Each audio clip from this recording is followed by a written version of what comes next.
Et salut tout le monde, bienvenue pour l'épisode 3 de l'Advance devient Gibraltarienne. On a beaucoup avancé, car je vous rappelle que nous étions arrêtés, non pas, c'est pas ce bon là, nous étions arrêtés à la défaite 3-0 face à la Lettonie. Entre deux, ils ont perdu 3-0 face à la Belgique et 4-1 face à la Grèce. On va se voir le match face à Chypre. Mais en attendant, qu'ont fait nos joueurs? Il y a eu des transferts, finalement. Il y a eu pas mal de transferts. Enfin, pas mal de transferts. Il y en a eu quelques-uns. Luca Milani, toujours à Gibraltar. Il a l'air de faire pas mal de matchs amicaux. Il a joué en coupe, il a pris 7 buts en 2 matchs internationaux. C'est plutôt un bon ratio. C'est donc une nouvelle saison qui commence pour lui. On verra ce que ça va donner. J'espère qu'il va mieux jouer que la saison dernière. Enfin, surtout plus jouer que la saison dernière. Parce que c'est un petit peu la dèche. Guillaume Ledoniak qui a signé à la Roma. Ça va être compliqué pour se faire une place. Très compliqué pour se faire une place, même s'il a fait quelques matchs soit en réserve, soit des matchs amicaux. En espérant qu'il arrive à se faire une place, ça va être très compliqué. Parce que c'est la Serie A. Ouais. Bonne chance Guillaume. Mon joueur, Corentin Jolic. Oui, il commence sa saison avec 2 matchs. C'est pas... On attend de voir ce qu'il va faire plus tard. Comme tout le monde, hein, il joue très mal en sélection. C'est un petit peu généralisé, on va dire. Antoine Flavier de l'Olympique Lyonnais. Il a l'air de mieux commencer la saison avec déjà un match avec l'équipe première. Il est rentré en championnat, d'accord. Plutôt intéressant. On espère qu'il fasse une meilleure saison quand même, parce que c'était pas ouf ce qu'il avait fait la saison dernière. Quentin Kirestepiou, le 3e joueur de Lincoln Reds Imp, qui commence une saison plutôt bien. Surtout que je ne l'avais pas montré, mais il s'était blessé au début de saison dernière. Et là, il a l'air de pas trop mal s'en tirer, même si il s'est blessé là, 5 semaines. Un peu dommage. Mais il devrait faire une meilleure saison que la saison passée. Baptiste Marbache, le défenseur central de... Défenseur central, non, meneur de jeu en retrait de l'OGC Nice. Déjà 6 matchs avec l'équipe première. L'année dernière, il en avait fait seulement 6, donc il a l'air de se faire une petite place. Ce qui est très très intéressant.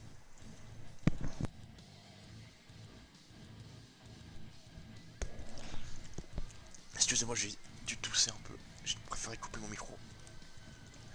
Nicolas Lesage, défenseur central du Real Madrid. Merde. Ah, j'avais pas vu ça. Il a été vendu 3,7 millions au Real de Madrid. Il a déjà fait 2 matchs là-bas. Il est rentré en championnat, il a débuté en coupe. Il a même plutôt bien joué. Donc c'est très très intéressant ça. Alors ici il sera pas titulaire, je pense pas, mais s'il fait des bons matchs en 2019, il y a de grandes chances pour qu'il puisse vraiment bien évoluer. Le centre d'entraînement du Real étant très très très développé. Firestar, le Dijonais, qui commence une saison. Ouais, il a fait 2 matchs de coupe. Ouais, c'est un début de saison plutôt bon. Il a des bonnes notes moyennes. J'espère qu'il va faire mieux que la saison dernière en équipe première avec 5,90, c'était très très peu. Très très peu. Marc Chalin, là, le Rennais, qui avait pas fait un seul match la saison dernière en équipe première. Enfin, il était rentré quelques fois en coupe sans faire grand chose. Là, il joue seulement en réserve, pas un seul match en équipe première. On espère on lui souhaite le meilleur. Mikarouti de l'Olympique Lyonnais qui lui est avec Gibraltar Espoir, d'accord. Il est milieu polyvalent, il a l'air d'être plutôt bon au niveau des stats. Hein. Bah, l'Olympique Lyonnais réserve, ouais, bah, il fait déjà un match, alors que l'année dernière il en avait fait que 2, c'est déjà mieux que rien. En espérant qu'il fasse mieux que la saison dernière, hein, mais ça va pas être très compliqué je pense, hein. Pas un seul match. Steen qui a signé à Manchester United, je crois qu'il était à Rouen avant. Oui, à US Quevilly Rouen. Il a fait une grosse saison là-bas, donc il est United, s'est dit, lui, il est bon, donc ils l'ont pris. Il joue en U23, il a l'air de plutôt bien jouer en U23. J'espère qu'il sera prêté, tout comme le Dunetch et le Sage, sinon ils pourront jamais vraiment beaucoup jouer. Anthony Chatcher qui joue toujours à l'Ajax. Lui par contre je sais qu'il n'a pas du tout joué la saison dernière, j'espère qu'il va plus jouer là. Bon déjà au moins il joue avec les jeunes de l'Ajax, c'est jamais que rien. Ça va lui donner du temps de jeu, parce qu'il a cruellement de temps de jeu. Alex Benito de Sevilla Atlético. 10 était pas 10 avant. Je ne sais plus. Peut-être. Il sortait d'une saison plutôt moyenne, on va dire, parce que bon, 13 matchs sur toute la saison de deuxième division, c'est pas énorme. Là, il commence déjà à jouer, à bien jouer dès le début, c'est plutôt une bonne chose. Il avait pas fait beaucoup de matchs avec Séville, j'espère qu'il en fera plus cette année. Terence Deros, qui est toujours au Barça B, mais qui est prêté à Las Palmas. Ça, c'est bon, c'est très très bon signe pour lui. Parce que déjà, d'une, il joue dans une division plus élevée que la saison dernière, parce qu'il joue en deuxième division B, groupe 3, et là il joue en deuxième division. Alors la deuxième division B, je crois que c'est la troisième division espagnole, je suis pas sûr. Tac. C'est ça. Donc il va jouer dans un championnat beaucoup plus relevé que l'année précédente. Ça va permettre de voir ce qu'il vaut, réellement. Ouais, pas mal d'espoir en lui. Erwan Le Lunet qui a signé dans Arsenal, on l'avait vu je crois dans la dernière vidéo. Il joue en U18, il joue très bien en U18, hein, 10 matchs en 24... 10 buts en 24 matchs, excusez-moi, et 12 passes D, c'est plutôt bon signe. Même plutôt très très bon signe. Toujours pas de prêt disponible, ça risque d'être compliqué, même si on voit ses stats, il évolue énormément. Faut dire qu'il a beaucoup joué, je crois, là, avec Sochaux. Ouais, il a beaucoup joué avec Sochaux, enfin Sochaux réserve. Et Yanis Escobar, toujours à Europa FC, le renard, qui commence sa saison, c'est la meilleure des manières, un match, un but, une passe D, une fois 10 matchs. Il a joué ainsi en Ligue des Champions. Que demande le peuple? Donc ouais, ça a l'air d'être plutôt bien lancé la saison. Nicolas Sage, oui, il vaut 3 millions 6, c'est bon. Au Real, c'est un petit peu normal.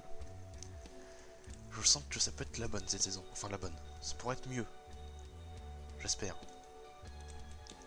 On va donc passer au match face à Chypre. Gibraltar accueille Chypre. Je pense que là, on a vraiment de grandes chances de pouvoir gagner. Ou au moins avoir un nul. Parce que le 3-0 face à la Lettonie, là, il passe pas. Ça, c'est pas possible. C'est juste pas possible de prendre 3-0 face à la Lettonie.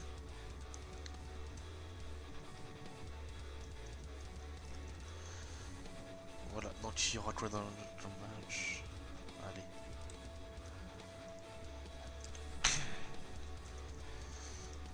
On va voir l'équipe de départ. Et aussi, oui, j'ai un petit peu modifié l'info de Gibraltar. C'est avec l'éditeur dans... Comment dire? L'éditeur in-game, en fait, on peut changer quelques petits trucs.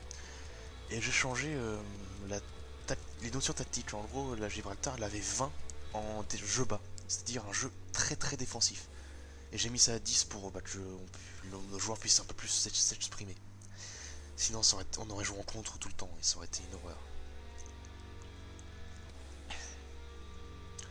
J'ai aussi diminué la patience de la sélection parce qu'elle était trop patiente. Je sais plus combien elle avait, mais c'était... En gros, la patience de la sélection, c'est... plus tu fais des défaites, plus elle est patiente, plus tu perds. On va dire que pas elle s'en fout, mais elle va mettre du temps avant de virer le sélectionneur. Alors que là, elle va un peu plus lui mettre la pression. Donc, équipe titulaire, Deros, Chalin, Firestar, Le Sage, Logic, c'est plus un match, Lavier, Milani. Il y a donc cette fois-ci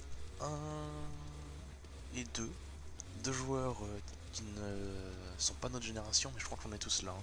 Ah non, sauf Routy, parce qu'il est en... Il est en espoir. Une équipe très offensive de Chypre. À voir si nos Gibraltariens arrivent à faire quelque chose. Je pense qu'ils arriveront à faire quelque chose.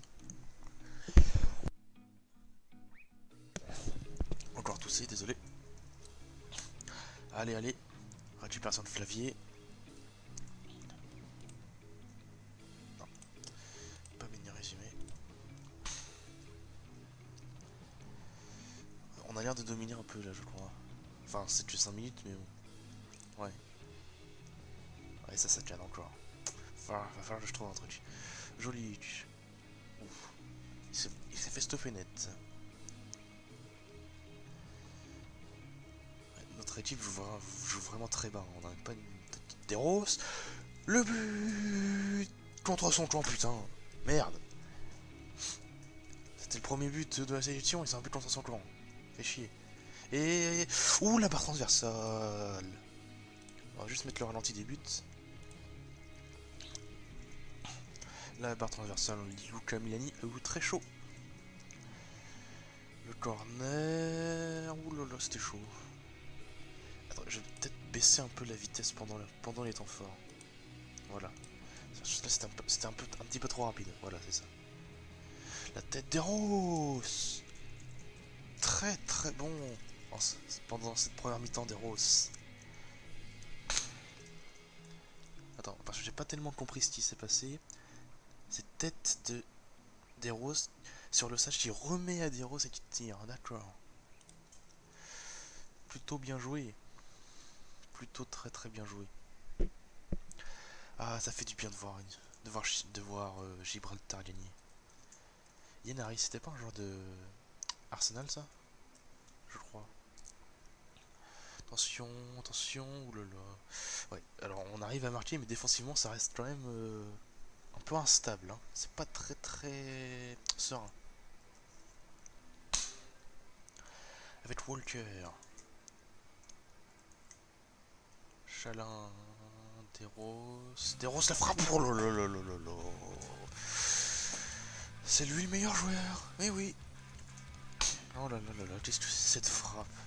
Bon après le gardien est un petit peu au chou, mais bon. Ça reste une très très belle frappe. Ah oui, elle est magnifique. Ouais, le gardien fait un peu de la merde.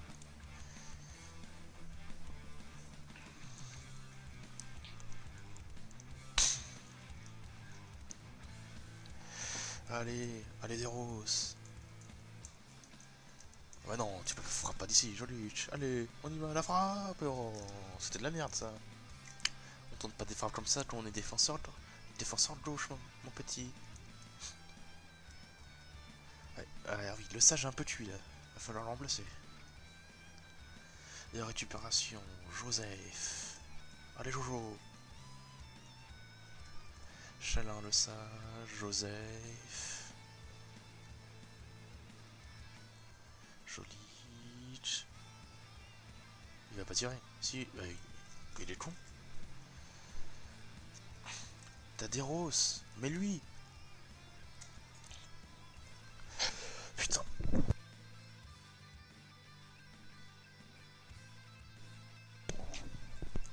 J'ai encore toussé. Ouais.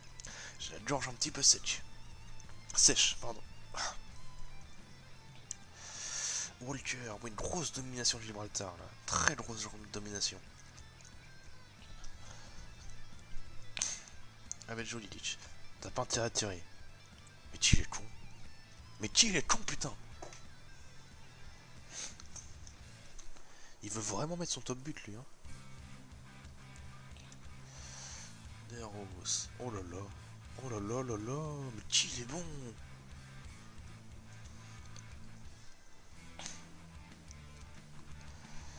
Et c'est la mi-temps. Oui, Deros est irrésistible. Très gros match de sa part. Très très gros match.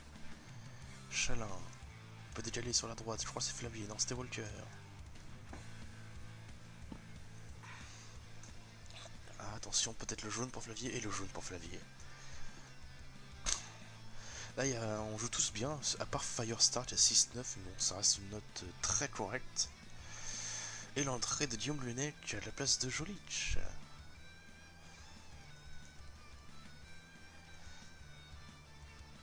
Engagement du gardien sur la tête de Le Sage. Kyriakou. Avec Matrice. Faut le prendre, il faut le prendre, il faut l'empêcher de centrer. Et oui, c'est bien joué ça. Allez, Firestar. Ah, dommage. C'était bien joué.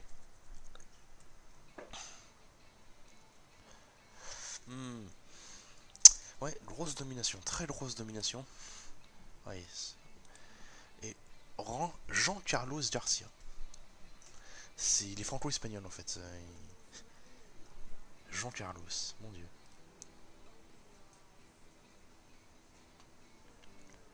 L'entrée de Dean Torlia.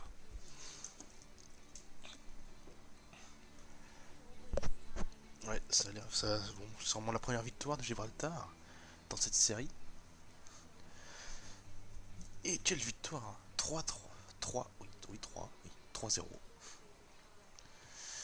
J'ai un peu bugué. 3-0 face à Chypre. Ça reste Chypre, c'est une très faible équipe. Mais on a quand même réussi à perdre face à la Lettonie. Donc, faible équipe maintenant. Je sais pas trop comment juger ça. Chalin, faut décaler sur la droite. Garcia, le centre, peut-être. Porteros. Et le triplé, je crois. Je crois que c'est le triplé ou le doublé. Je ne me rappelle plus. Et oui, c'est le triplé de Terence Deros. Il est en feu. Ah là là, il est en feu, tout comme Firestar. Fire, feu. Oui. Non, je me tais. Donc oui, très très belle victoire. 3-0. 36 tirs, seulement 13 cadrés. Là, par contre, ça commence à... C'est un peu... C'est trop peu. C'est moins de la moitié des frappes qui sont cadrées. 15 tirs hors cadre. C'est pas beaucoup. L'homme du match est forcément Terence Deros. Et ça fait que Gibraltar... ouais. Gibraltar va très certainement finir dernier ou aller à la limite quatrième du groupe.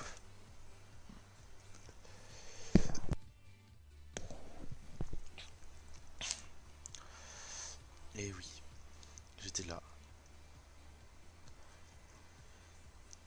Ce que je vais faire aussi, je ne l'ai pas fait dans la dernière fois, je vais vous montrer les résultats des grands championnats.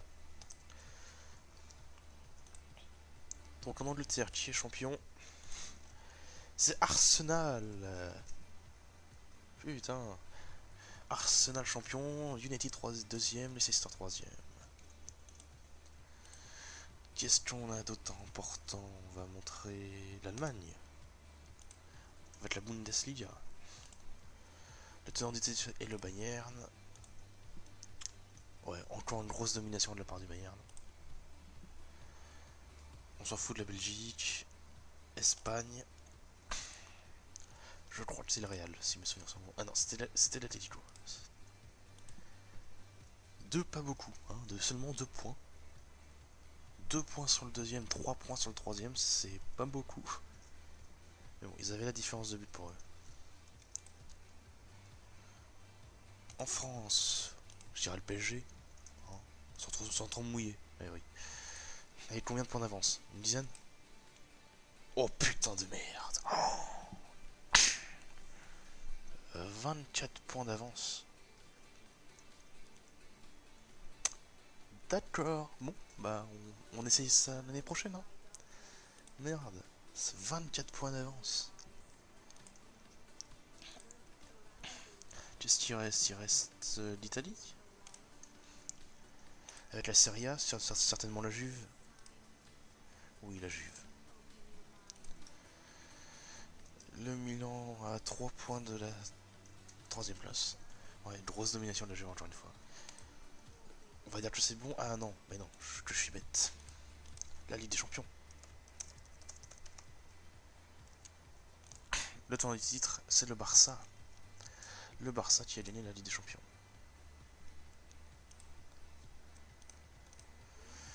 Merde.